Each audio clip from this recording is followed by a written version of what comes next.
Ezequiel capítulo 6. Estamos viendo este maravilloso libro que al principio estamos viendo unas profecías que el Señor le está dando a Ezequiel, que son acerca de el juicio que va a traer sobre su pueblo rebelde. Y pues está un poquito difícil de estar leyendo estas profecías, de estarlas estudiando, porque son de destrucción y de juicio. Aunque tiene una aplicación para nosotros, y es lo que vamos a estar viendo esta noche, ¿verdad? No solamente vamos a estar viendo situaciones históricas, técnicas, sino también la aplicación a nosotros. Ya como a partir del capítulo 35 por allí, más adelante, empiezan las promesas de restauración. Una vez que ya vino el juicio, entonces después vienen las promesas de restauración. Y ese tiempo lo vivió Ezequiel en Babilonia.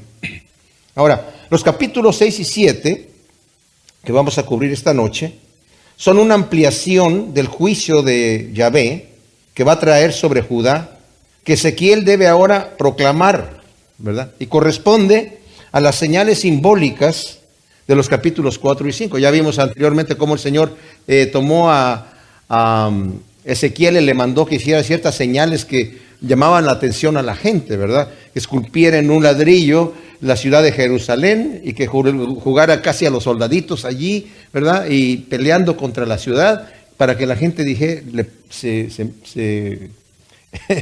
¿cómo se llama? Interesara, decir qué es lo que estás haciendo, ¿verdad? Y explicarle.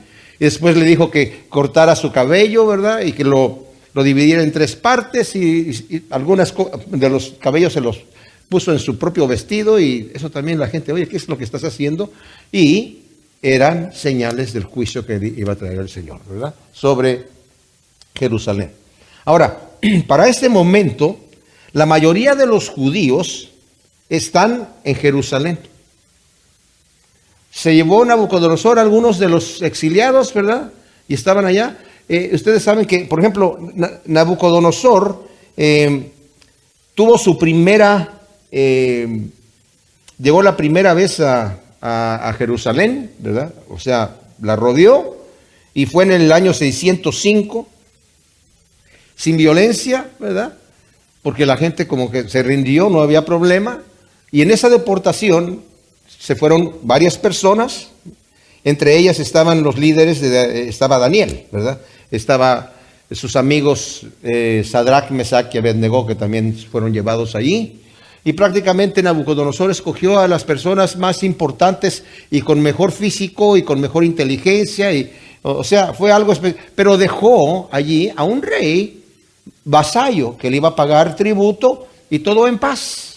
El problema que tenía Israel constantemente es que ellos confiaban en Egipto como su apoyo, y el rey que dejaba a Nabucodonosor lo traicionaba, ¿verdad? En ese caso dejó ahí a Joacim.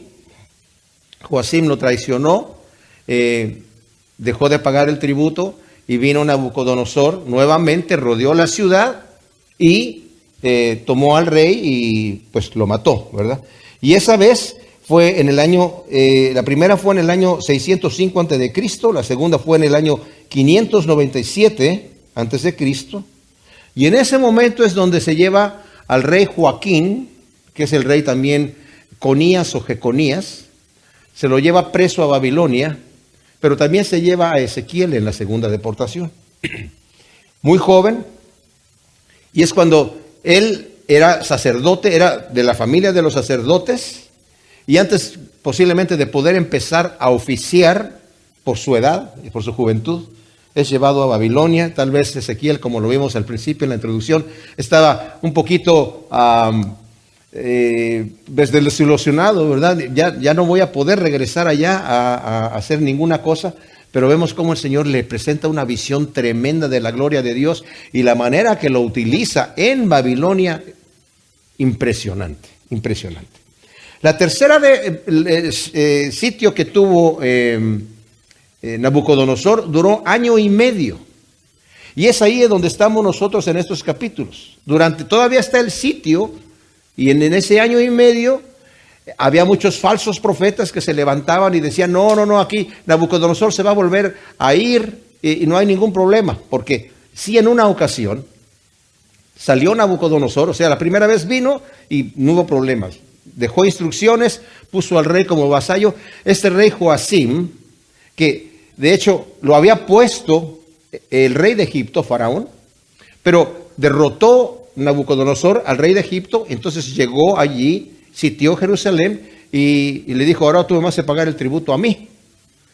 Pero este Joacim traicionó a los 3 años, traicionó a Nabucodonosor. Entonces cuando vino en la segunda deportación, que fue en el año 597, Nabucodonosor mató al rey y lo echó afuera, no lo sepultó, lo tiró afuera de la ciudad. Este Joacim fue terrible, terrible. Le estaba leyendo las profecías Jeremías allá. Y él, escribiendo el libro que el Señor le dijo a Jeremías que lo escribiera, y se lo llevaron al rey. No se lo querían entregar porque ya sabían que era muy perverso. Y dijo, a ver, tráiganme el libro.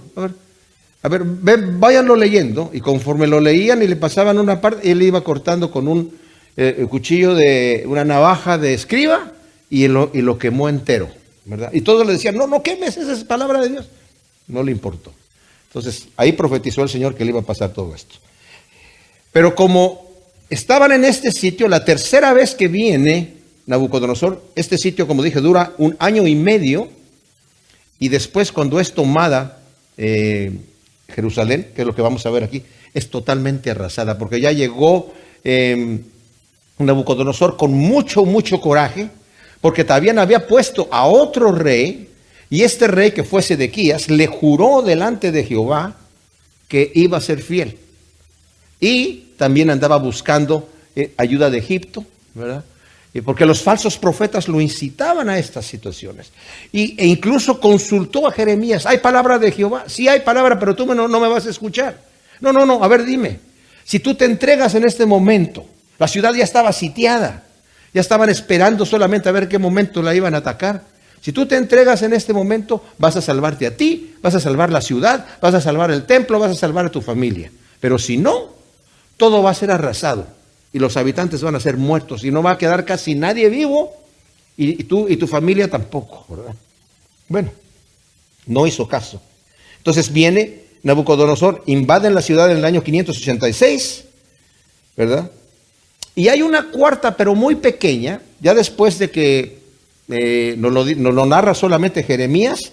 No se nos dice ninguna historia exactamente cómo fue, pero Jeremías nos lo dice ya al final del último capítulo de Jeremías, en el 52:30, que hubo una cuarta, una última, ¿verdad? Que se llevaron ahí a 745 judíos y quedó desolado el lugar. Desolado. Por 70 años nadie habitó en ese lugar.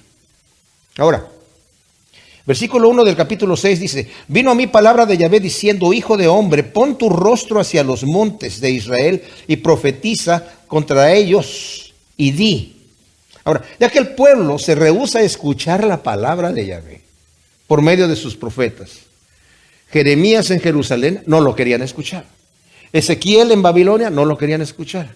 ¿Y por qué no? Porque había falsos profetas que les estaban diciendo, no, esto no va a pasar nada. De hecho, Babilonia se va a volver a ir, porque lo sitiaban una vez y se volvían a ir. El segundo sitio también tuvieron que salir, porque ellos contrataron a Faraón, y Faraón vino para pelear, y los judíos tenían su propio ejército también. Entonces dijeron, nos vamos a unir al ejército de Faraón, y vamos a derrotar a los babilonios. Pero como ya Nabucodonosor había derrotado a Faraón, ya cuando supo que Nabucodonosor dejó el sitio de Jerusalén y se fue a pelear con Faraón, Faraón se regresó a Egipto y ya no volvió a salir nunca más. Entonces, bueno, esa era la situación que estaba sucediendo ahí.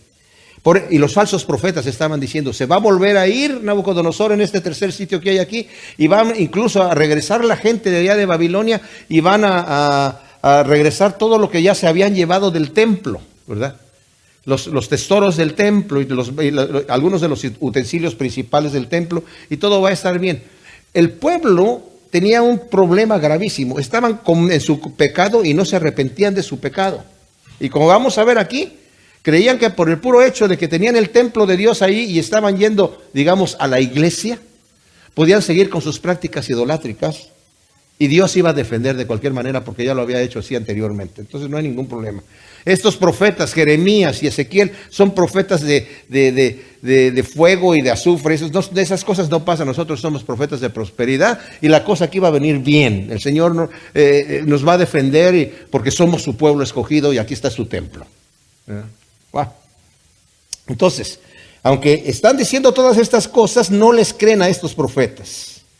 Entonces, como ya la gente no quiere escuchar, Jeremías, el Señor le manda a Ezequiel, dice, ahora profetiza contra los montes de Jerusalén. Ahora Ezequiel pone su rostro en dirección a los montes de Israel sin poder verlos, porque se encuentra a 725 millas de distancia. O sea, definitivamente no los puede ver, pero así como Daniel en Babilonia cuando oraba con su rostro a Jerusalén, ¿verdad? De paso oraba de esa manera porque si ustedes después lo buscan allí en la Escritura, la oración de Salomón cuando construyó el templo dijo, si tu pueblo se rebelare y fueran echados a otras naciones por su pecado, si se arrepintiere y volteare su rostro hacia este lugar y orare, Señor, perdónalos, escúchalos y regrésalos. Y eso hacía Daniel, ¿verdad?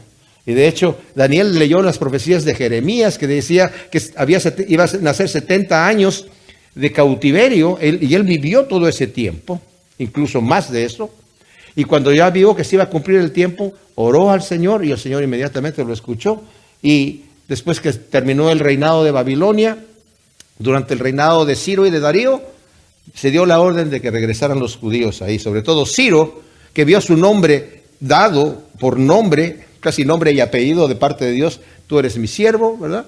Y muchos años antes, entonces dijo, no, esto es definitivamente del Dios vivo, del Dios altísimo, que regresen los judíos, incluso mandó dinero para reconstruir el templo, pero ese es otro detalle, ¿verdad? Ahora, dice aquí, a los montes de Israel, ¿qué les va a decir? Montes de Israel, oíd palabra de Adonai. Yahvé, así dice así. Yahvé a los montes y collados, dice Adonai, y a los valles. He aquí yo mismo envío la espada sobre vosotros para destruir vuestros lugares altos. El juicio de destrucción es contra los montes, collados, los arroyos, los valles y todo el territorio de Israel, en realidad. Es Yahvé mismo el que dice, yo mismo voy a enviar la espada, ¿verdad? Aunque venga un ejército de caldeos, de babilonios, soy yo el que los está enviando. Soy yo el que los está provocando para que vayan allá. El Señor, en Números 33, 52 y Deuteronomio 12, 2, había ordenado a Israel destruir todos los sitios de idolatría cuando llegaran a la tierra prometida. Digo, cuando ustedes lleguen ahí, van a ver esos lugares altos, esos montes altos, van a ver esos debajo de todo árbol frondoso y todos los lugares que tenían allí de adoración. Dice, ustedes lleguen ahí, destruyan todo y a la gente también. Porque dice, yo no quiero que copien sus abominables idolatrías. Si no lo hacen, ustedes van a ser infectados y eventualmente van a terminar haciendo lo mismo. Y es exactamente lo que pasó con Israel, ¿verdad? Y con Judá también.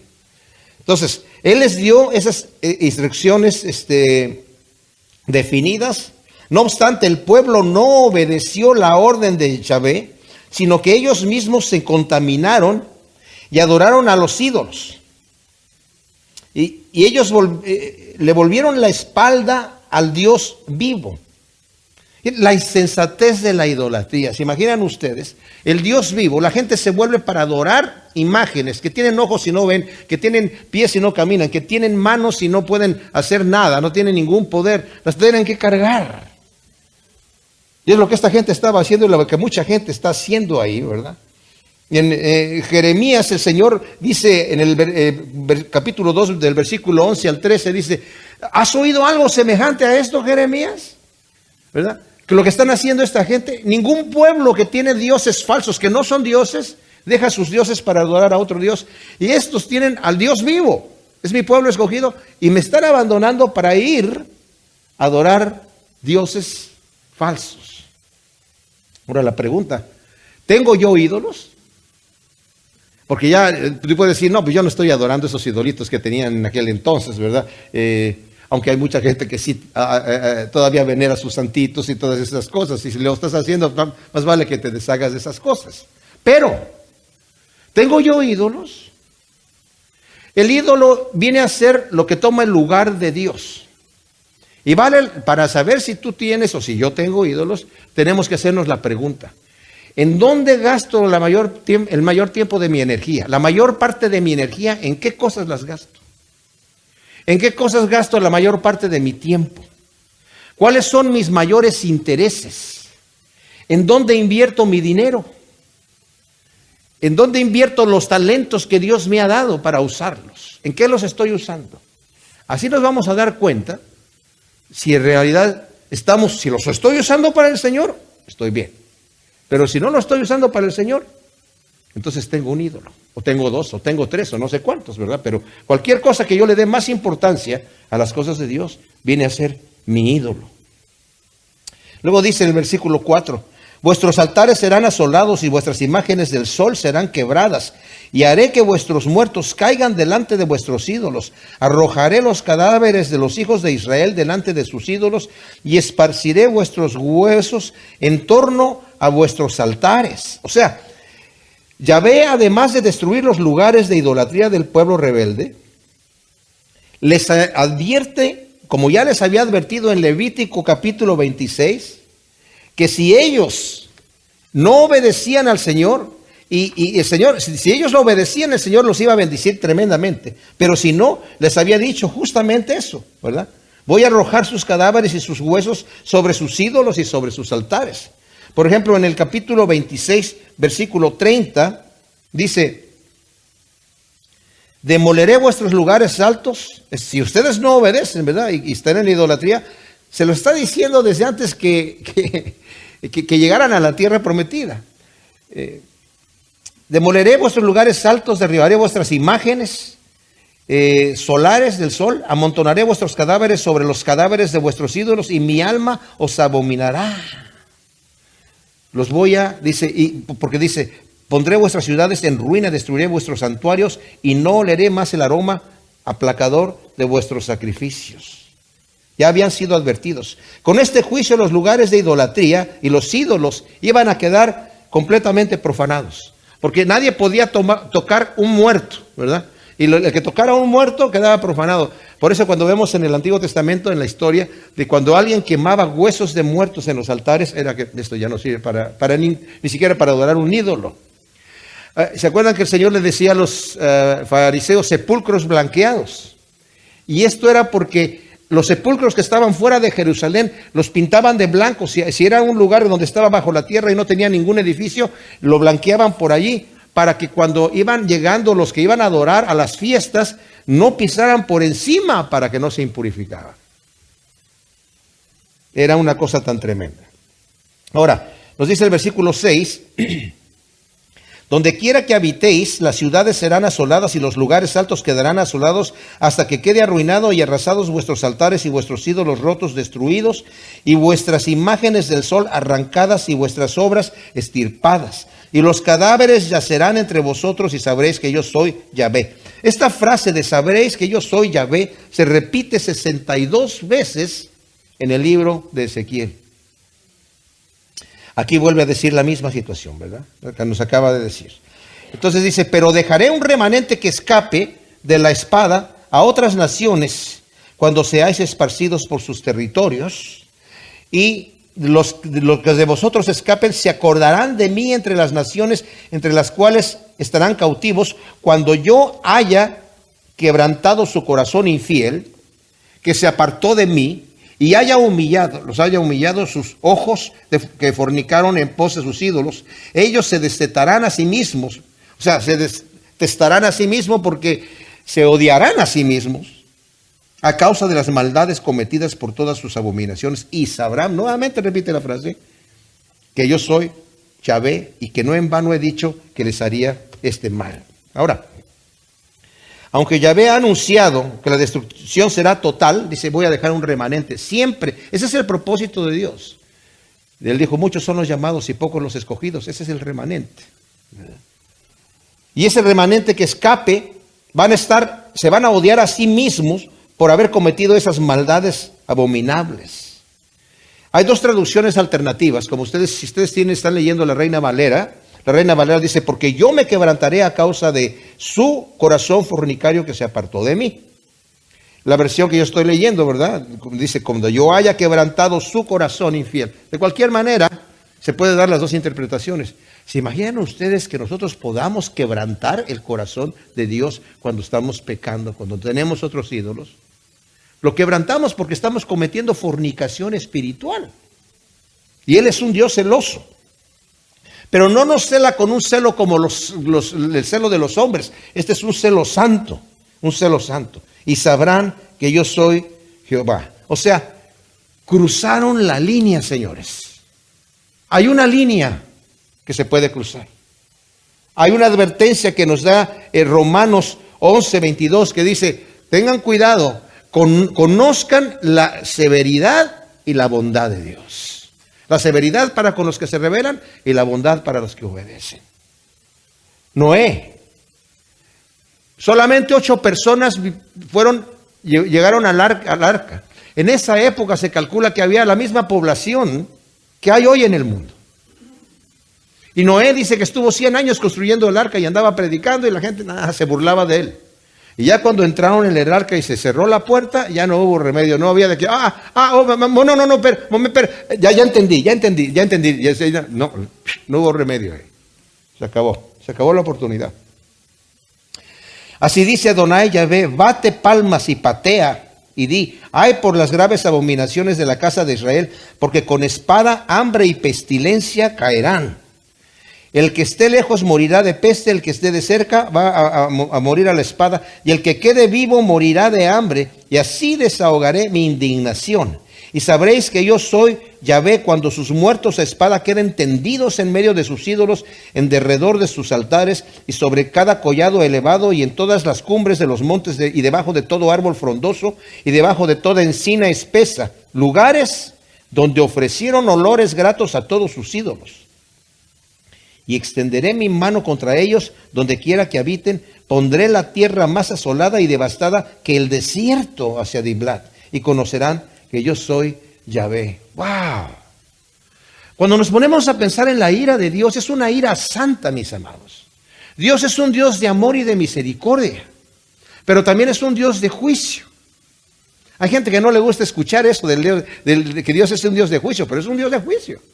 Y el hecho de que Dios aborrezca el mal es muy hermoso. Porque si no aborreciera el mal y no lo destruyera completamente, no tendríamos garantía de que en el cielo va a ser todo glorioso y no habrá más llanto y más dolor, porque entonces va a haber mal. Pero el Señor odia al mal y su odio es santo y su ira es santa, no como la del hombre que de repente explota. El Señor tiene una ira constante contra el mal, eterna, ¿verdad? Y cuando se violan los principios de Dios, hay que sufrir las consecuencias, ¿verdad?, de lo que sucede. Y está volviendo a decir, todos esos lugares en donde ustedes ofrecían sus abominaciones, los voy a llenar con sus cuerpos muertos. Yo mismo voy a profanar esos lugares con sus cuerpos muertos, con sus huesos, para que sepan ustedes que yo soy Yahvé. ¿Qué quiere decir esto? Para que sepan ustedes que yo soy el único Dios vivo y lo que ustedes están adorando son falsedades y además están haciendo una certa de maldades impresionante que lo toca un poquito más a fondo en el siguiente capítulo. Pero acordémonos, mis amados, que la ira de Dios es una ira santa contra el pecado.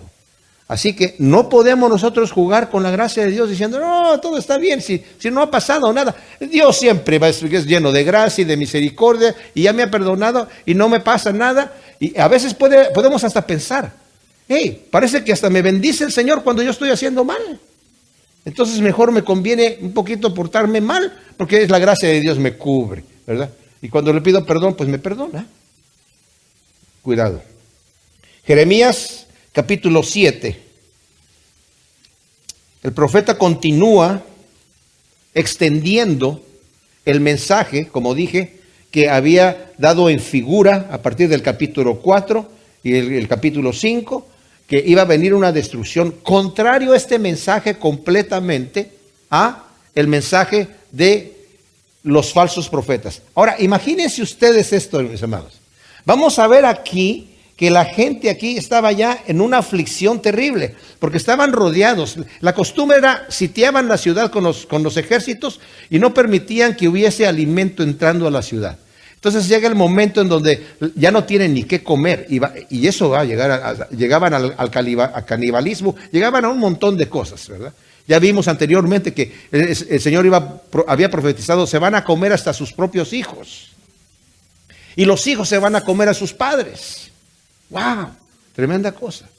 Pero todavía en esta situación tan terrible, que digamos están ya casi al final del sitio, no se arrepienten de sus maldades. Aún así, me parece que es como cuando derrumbaron las torres en Nueva York, ¿verdad? Las iglesias se llenaron inmediatamente, pero ¿por cuánto tiempo? Por no más de un mes.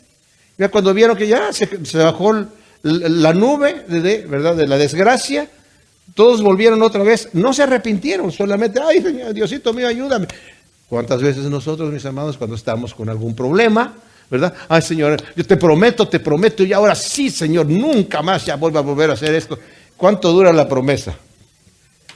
Es más, estamos a punto de dar un mensaje de año nuevo. ¿Cuántas veces hacemos promesas y luego pasa el tiempo y los gimnasios están llenos en los primeros días del año, ¿verdad? Y mucha gente cree que porque nada más tienen ya su membresía, les va a funcionar, ¿verdad? Ay. Es como una caricatura que vi, ¿verdad? Donde había eran de animales, un animal que era muy flojo, ¿verdad?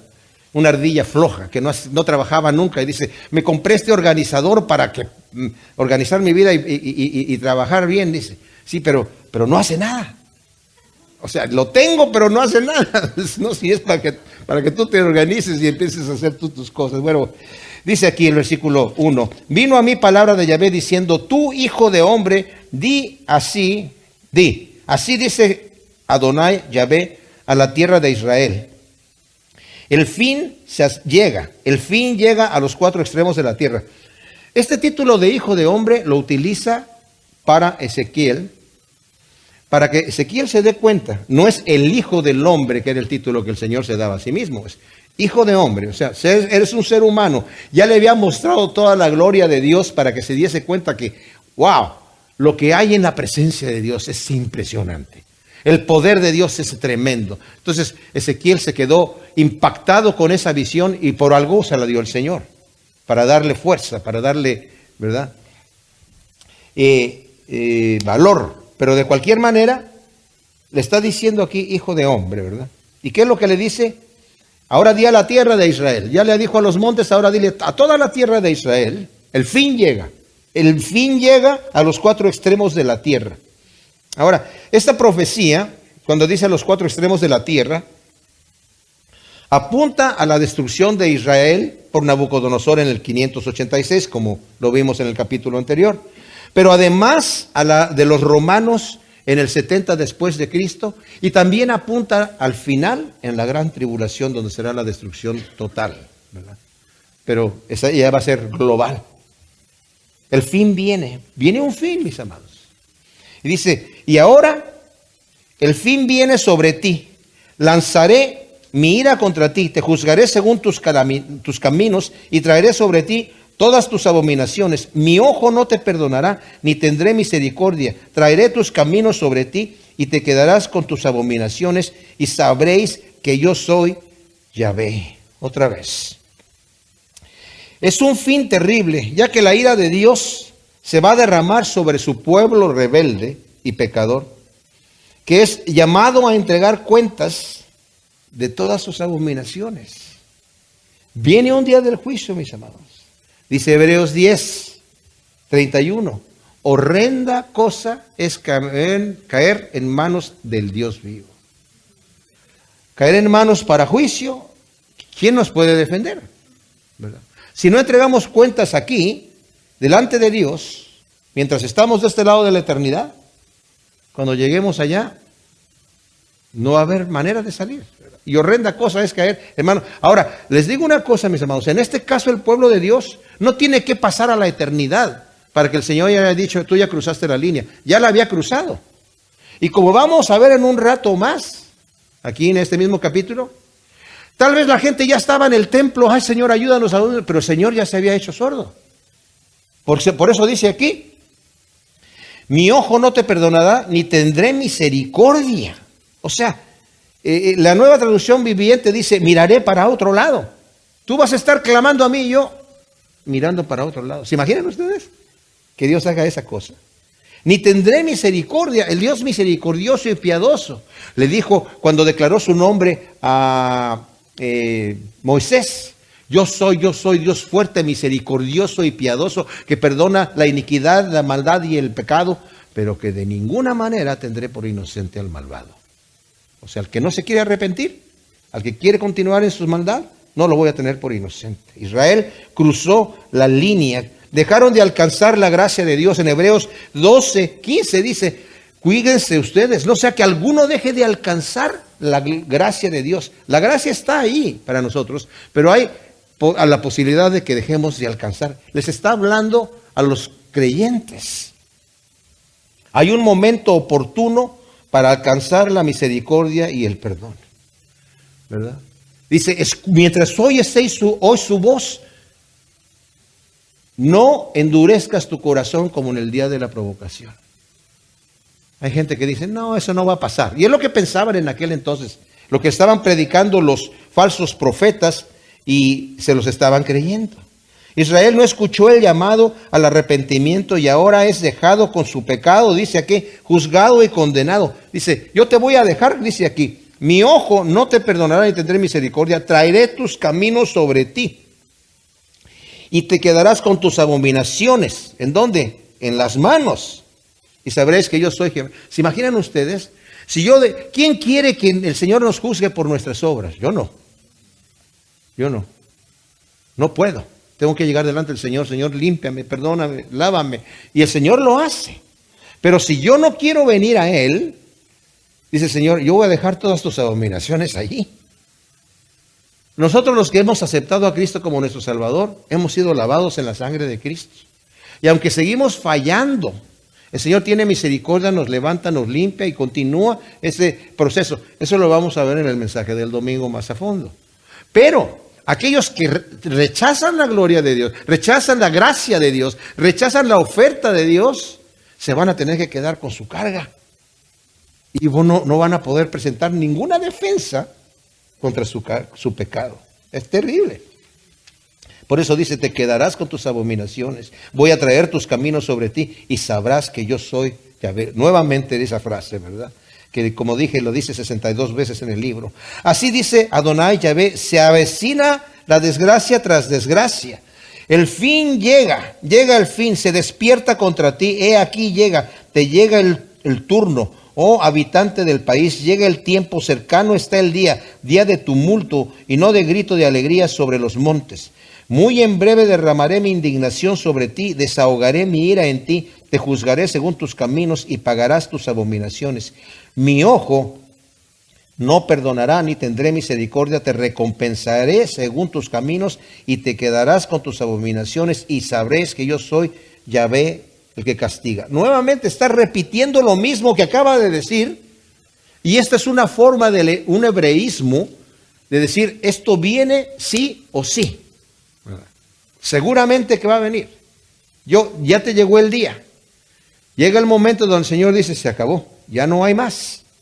Ahora te viene el día, te viene el juicio. Y como dije, Israel no tuvo que pasar al otro lado de la eternidad para que ya no tuviera perdón. Desde este mismo lado ya había cruzado la línea y el Señor dijo, ya, se acabó. Pero es que aún así, aunque están en estas condiciones, que todavía podrían clamar a Dios a decir, Señor, nos arrepentimos nos volvemos de nuestros caminos y te seguimos solamente a ti, el Señor nos hubiera perdonado. Pero no lo están haciendo. Continúan creyendo, estamos yendo a la iglesia, o sea, estamos yendo al templo, pero a la vez estamos viviendo acá con nuestros ídolos, como queramos, haciendo nuestra propia voluntad y nuestras maldades, como lo va a decir aquí en un momento más. Luego dice, sí, ya leímos, bueno, este día que viene, será un día de tumulto y espanto. Amós 5, del 18 al 20, está diciendo Amós a la gente, no anden diciendo el día de Jehová como si fuera la gran cosa, porque va a ser un día terrible, va a ser un día, está en el capítulo 5 de Amós, se los voy a leer aquí, del versículo 18 al 20. Ay de los que desean el día de Yahvé, ¿para qué deseas ese día de Yahvé? Será de tinieblas y no de luz, como cuando uno huye de delante del león y se topa con un oso. O al entrar en su casa apoya la mano en la pared y lo muerde una víbora. ¿Acaso no es el día de Yahvé tinieblas y no luz, oscuridad en la que no hay resplandor? ¡Wow! O sea, ellos pensaban, ¡ay, el día del Señor, viene el día del Señor! Sí, bueno, el día del Señor para nosotros los cristianos va a ser el día de liberación. Pues levantad vuestras cabezas cuando vean estas cosas que están pasando, dijo el Señor, levantad vuestras cabezas porque vuestra redención está cerca. Pero para los pecadores que están diciendo, ay, el día del Señor, el día del Señor va a ser el golpe final. El golpe final. Tremenda cosa. Esto nos debe, la Escritura nos dice Pablo, y nos dice Pablo tanto en Romanos como en Hebreos, si es que Pablo escribió Hebreos, yo pienso que sí, pero de cualquier manera, que debemos atender a las cosas que están escritas porque fueron escritas para nosotros. Para que nosotros no hagamos lo mismo que hizo el pueblo de Israel. Él nos ha escogido, pero no pensemos que porque ya nos escogió podemos tomar la misma actitud que ellos tomaron, diciendo hasta entonces el Señor nos escogió, lo rechazó a ellos, nosotros estamos bien entonces aquí. Estamos bien, pero necesitamos ser fieles, porque si no el Señor nos va a cortar también, ¿verdad?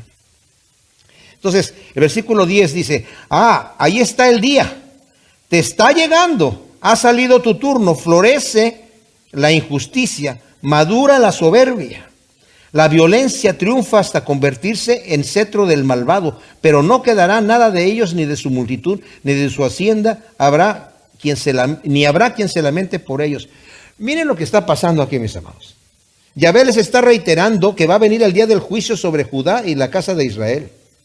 Les está llegando pronto, dice. Desde que llegó Nabucodonosor, como dije, 1 año y medio duró ese sitio. Y ellos ya están casi al final. Y el Señor dice, ahora sí ya viene el día. Se acerca. Y viene rapidito. Se cree, la mayoría de los comentaristas creen que ya estaban al final del sitio aquí. Y el ejército de Babilonia, antes de que tome la ciudad, aunque la gente en la ciudad estaban ya muriendo de hambre y pestilencia, aún así continuaban en sus maldades, dice aquí. Aparte de sus abominables prácticas idolátricas que tenían, se mencionan algunas de las maldades que aún se hacían aquí en este versículo, ¿verdad? En estos dos versículos. Dice, florecía la injusticia. O sea, hacer lo malo, lo injusto, florecía la injusticia. Dentro de esa situación, esas eran las cosas de las cuales no se arrepentían, aparte de la idolatría. Maduraba la soberbia. No, nosotros vamos a poder aquí. Nabucodonosor se va a ir, porque eso se los decían los falsos profetas. Triunfaba la violencia. Había pandillas que se estaban robando. Si ya no había alimento, había pandillas que se estaban matando unos a otros, por lo menos así, para comérselos.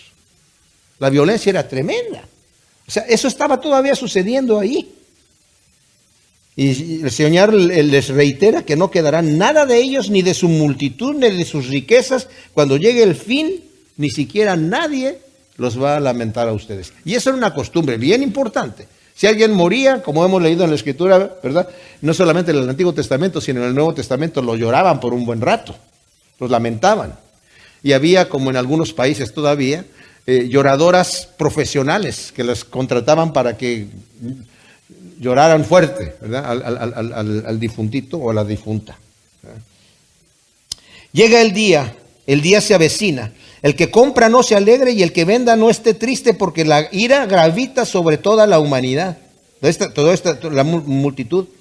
El vendedor no recobrará lo vendido, ni el comprador retendrá lo comprado, porque la ira gravita sobre toda la multitud y no se revocará. Y a causa de su propia iniquidad, nadie podrá preservar su vida. O sea, el Señor les está advirtiendo, no se alegre el que compra, ni se ponga triste el que vende. En aquella época el Señor había instruido que se dieran heredades a cada persona, ¿verdad? Cada quien tenía su heredad. Y su heredad, en un momento dado, si la tenía que vender porque no tenía dinero, en el año del jubileo, que era cada 50 años, se le regresaba su propiedad. Porque no, o sea, no se iba de la familia, quedaba en la familia. Y si la persona todavía estaba vivo, la podía volver a tener.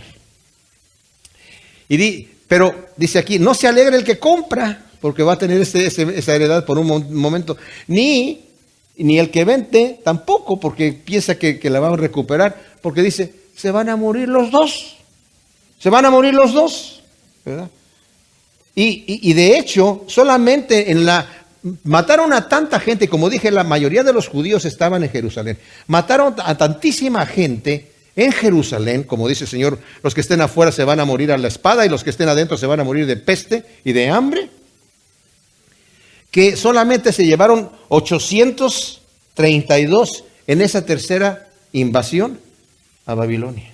Solamente quedaron vivos unos cuantos. Y luego dice, tanto el que compra y el que vende van a ir deportados a Babilonia, si es que todavía están vivos, se van a morir antes de que puedan regresar a su propiedad. Y si sus descendientes regresan, ya otros pueblos han tomado esa situación, ya no van a tener nada. O sea, olvídense, les va a ser quitado todo. Luego dice el versículo 14, tocarán la trompeta, todo estará presto, pero no habrá quien vaya al combate, porque la ira gravita sobre toda la multitud. O sea, la ira de Dios está sobre la multitud. Por fuera la espada, por dentro la peste y el hambre. El que está en el campo morirá a espada, y el que está en la ciudad lo devorará la hambruna y la pestilencia. Tocarán trompeta, dice aquí. Bueno, sigamos leyendo hasta más adelante. Los que escapen huyendo a los montes estarán como las palomas de los valles, todos sureando, o sea, gimiendo, cada uno por su iniquidad.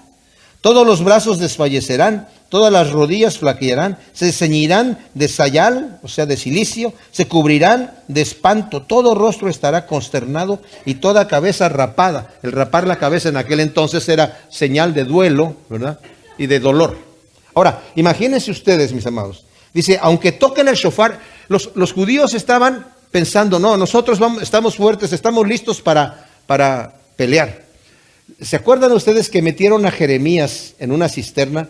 Porque estaba predicando y estaba hablando de la destrucción que iba a venir, y decían, vuélvanse a ustedes, entréguense a los caldeos y todo iba a ir bien. Y los príncipes llegaron delante del rey Sedequías y dijeron, oye, este hombre debe morir, está desfalleciendo el corazón de toda la gente aquí. Nosotros estamos dispuestos a luchar. Cuando entren aquí el ejército babilonio, les vamos a dar duro. Aquí tenemos un buen ejército nosotros mismos acá. Dice, la profecía dice, aunque toquen el shofar, nadie va a ir a la batalla. Todos van a estar, ay, no queremos. Dice, les van a temblar dice el versículo 17, todos los brazos desfallecerán, todas las rodillas flaquearán. Me recuerda como a Belsasar, el rey de Babilonia, ¿verdad? Nieto de Nabucodonosor, que estaba muy bravo ahí y se sintió muy valiente, ya ebrio en una orgía que estaban teniendo ahí, y mandó traer los vasos de oro para brindar con ellos, ¿verdad? A sus dioses de oro y de plata, y trajeron los vasos, estaban brindando, cuando el Señor de juicio aparece una mano y escribe el juicio de destrucción sobre Babilonia, pero no entendían lo que estaba pasando ahí. Dice que el rey se puso a temblar y le flaquearon las rodillas. Literalmente, dice, se ensució en los pantalones del miedo, del terror. Dice, esto es lo que le va a pasar a ustedes cuando vean el ejército babilonio. Era terrible. O sea, la manera de llegar a pelear eran hombres definitivamente, ¿verdad? Tirarán la plata, dice el versículo 19. Y en las calles tendrán el oro por basura. Ni su oro ni su plata podrán salvarlos ni en el día de la ira de Yahvé, porque eso ha sido su tropiezo y su pecado. No les quitarán el hambre ni les llenarán el vientre. Ensoberbecidos por la belleza de sus joyas, fabricaron con ellas las imágenes de sus ídolos abominables. Pero yo los convertiré en inmundicia y lo entregaré como botín en mano de los extranjeros, como presa para los impíos de la tierra, los cuales lo profanarán. O sea, el hambre será tal que la gente que tiene dinero para comprar no va a ver qué comprar.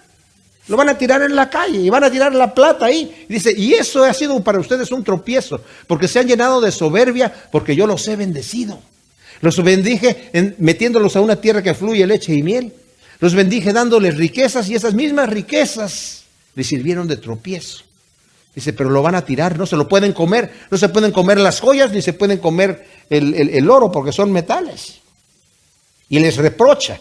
Sus bellas joyas les fueron de tropiezo, ya que llenos de soberbia, otra vez, fabricaron con ellas sus ídolos abominables, pero Yahvé dice, haré que los impíos de la tierra se las lleven como botín. De cualquier manera se van a quedar sin nada. Luego dice el versículo 22, apartaré de ellos mi rostro, será violado mi lugar secreto. Entrarán los invasores y lo profanarán. ¿A qué se está refiriendo aquí, mis amados? Se está refiriendo al lugar santísimo. Dice, van a entrar los invasores y yo voy a dejarlos que entren a ese lugar santísimo y que lo profanen. El pueblo de Dios pensaba, Judá pensaba, el Señor va a defender, por lo menos va a defender su templo, y así que no va a dejar que nadie entre en la casa de Jehová. O sea, Él va a defender su situación. El Señor dice, ustedes ya lo han profanado y yo lo voy a profanar también. Ahora, fíjense, como dice aquí, prepara grilletes, y apartaré de ellos mi rostro y serán violado mi lugar secreto. Entrarán los invasores y lo profanarán. Prepara grilletes, el país está lleno de crímenes sangrientos y la ciudad repleta. Por tanto, yo traeré a los pueblos más feroces para que se adueñen de sus casas. Pondré fin al orgullo de los poderosos y serán profanados sus santuarios. El Señor les está diciendo, ustedes profanaron mi santuario, metieron ídolos abominables en la casa de Yahvé. En el siguiente capítulo hay una descripción bien terrible de cómo metían ídolos, las aceras esas que eran árboles cortados en forma de falo, en forma del miembro viril del hombre. Dice, me lo pusieron en las narices allí en el templo. ¡Wow! Es lo que va a decir en el siguiente capítulo. Se va a poner muy gráfico Ezequiel. Pero el Señor está diciendo, ustedes me han profanado, yo ya eso para mí nada es nada más que madera o piedra sin nada. Como el Señor dijo, mira, ya viste las piedras, le decían sus discípulos, tan grandes que están poniendo en este templo. No va a quedar piedra sobre piedra que no sea derribada. ¿Por qué? También está desechado. ¡Wow! ¡Qué tremenda cosa! Y dice, como ustedes han profanado mi lugar, yo voy a profanar a ustedes también. ¿Me profanaron? Yo voy a profanarlos a ustedes también. Versículo 22 dice, el versículo 25. Cuando llegue el pánico, buscarán la paz, pero no habrá. Vendrá calamidad sobre calamidad y alarma tras alarma. Pedirán visiones al profeta, pero la ley estará lejos del sacerdote y del consejo de los ancianos. El rey se vestirá de luto o desolación y los príncipes de espanto, y temblarán las manos del pueblo de la tierra. Los trataré conforme a sus caminos, los juzgaré conforme a su justicia, y sabrán que yo soy Yahvé. O sea, van a buscar la paz, no va a haber. Va a venir calamidad, calamidad, y rumor tras rumor. El Señor Jesucristo también habló de estas situaciones. Aunque pidan visiones al profeta, el profeta no va a tener ninguna visión. Aunque pidan consejo a los sacerdotes o a los ancianos, no va a haber palabra de Dios. La ley y el consejo se habrá apartado de ellas. Así como Sedequías pidió, hay palabra de Dios. Sí hay palabra de Dios, pero tú no la vas a escuchar. Vas a escuchar a aquellos que no te están profetizando la verdad. Y Sedequías no escuchó. Justamente. Esto que está diciendo aquí Ezequiel, está profetizando lo que le está pasando a Jeremías allá en Jerusalén.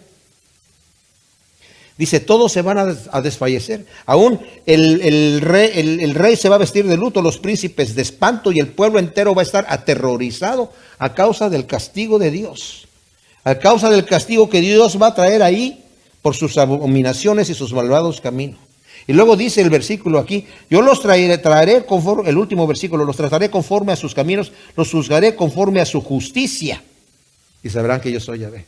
Dice, conforme a su justicia. ¿Cuál justicia? Si no tenía ninguna. Su justicia era injusticia. Dice, pues así los voy a tratar. Conforme a su a sus abominaciones, conforme a lo que ustedes creen que es justicia, que en realidad es injusticia, yo los voy a tratar de acuerdo a eso. Mis amados, Dios no puede ser burlado. Todo lo que el hombre siembra, eso va a cegar. Si sembramos para el espíritu, vamos a cegar vida eterna, pero si sembramos para la carne, vamos a cegar corrupción, nos dice la palabra de Dios. El pueblo de Israel sembró para la carne y fueron rebeldes contra Dios y tuvieron ídolos, el Señor los desechó. Como leímos en Hebreos anteriormente, ¿verdad?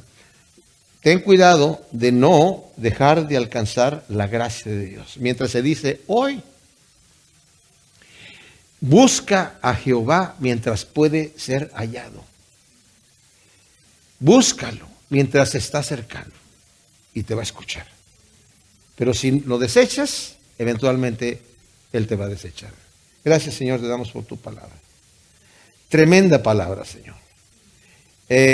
Nos llena de temor y temblor, pero nos ayuda para cuidar nuestros caminos, Señor.